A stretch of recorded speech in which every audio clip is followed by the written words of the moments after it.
Why the Mongols feared the Vikings.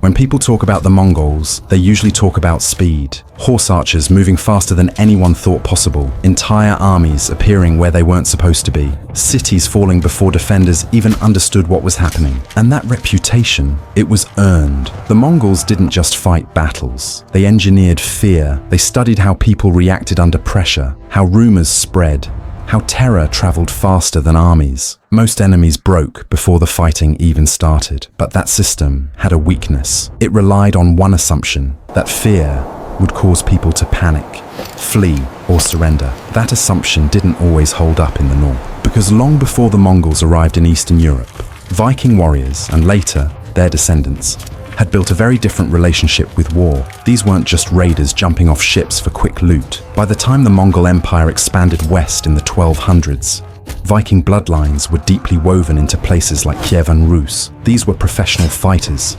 mercenaries, men who had served in foreign armies, guarded emperors in Constantinople, and survived brutal campaigns far from home. They had seen empires rise and fall before, and more importantly, they fought differently. The Mongols dominated open terrain. Their entire doctrine revolved around mobility.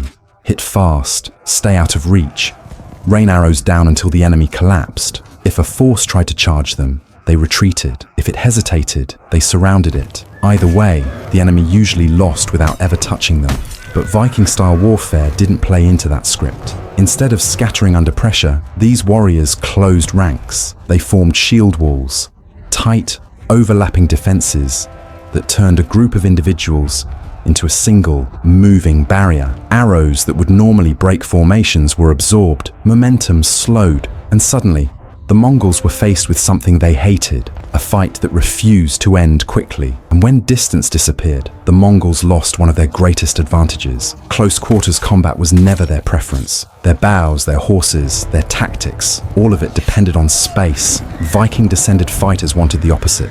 Axes, swords, grappling range, chaos. And chaos is dangerous when your strategy depends on control. But tactics were only half the problem. The real issue was psychological. The Mongols ruled through terror for a reason. It worked. Entire cities surrendered just from hearing what had happened elsewhere. Resistance usually meant annihilation, and everyone knew it. But Viking culture didn't interpret fear the same way. For many of these warriors, dying in battle wasn't failure.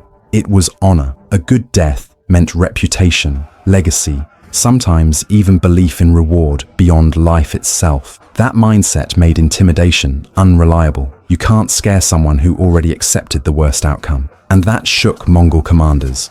Because fear wasn't just a weapon, it was their primary weapon. When that stopped working, everything slowed down. Casualties rose. Campaigns became expensive. Then there was the water. On land, the Mongols were nearly unbeatable. On rivers and coastlines, not so much. Viking warfare was built around ships. Fast, shallow draft vessels that could travel rivers, coastlines, and strike without warning. Eastern Europe was full of waterways, and Viking-descended forces knew how to use them. Hit-and-run attacks, sudden landings, vanishing before retaliation. The Mongols struggled here. Naval warfare was never their strength, and fighting an enemy that could appear, strike, and disappear broke their rhythm. It forced them into defensive postures they weren't comfortable with. We see this tension most clearly during the Mongol invasions of the Rus territories. When the Mongols pushed west in the 13th century, they didn't just encounter scattered villages. They ran into organized resistance, cities defended by warriors who refused to flee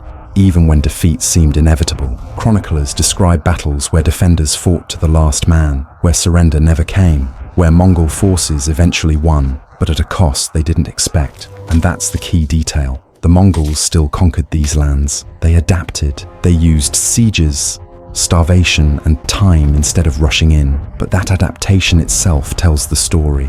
If an enemy forces you to change how you fight, you respect them. The Mongols learned that direct confrontation with these warriors wasn't efficient, so they avoided it. They broke supply lines. They waited. They wore them down slowly. That wasn't fear in the emotional sense. It was fear in the strategic sense, because unpredictability is the most dangerous thing on a battlefield. The Vikings and their descendants represented that unpredictability. They didn't fight for survival alone. They fought for reputation, honor, and identity. And that made them harder to break than kingdoms that relied purely on numbers or walls. So when people say the Mongols feared the Vikings, what they really mean is this. The Mongols encountered a warrior culture that couldn't be controlled by the tools they trusted most. And that forced the most powerful empire in history to slow down, rethink, and adapt. And that's rare, because when an empire built on fear meets fighters who don't fear death, the outcome is never simple, and the lesson still matters today.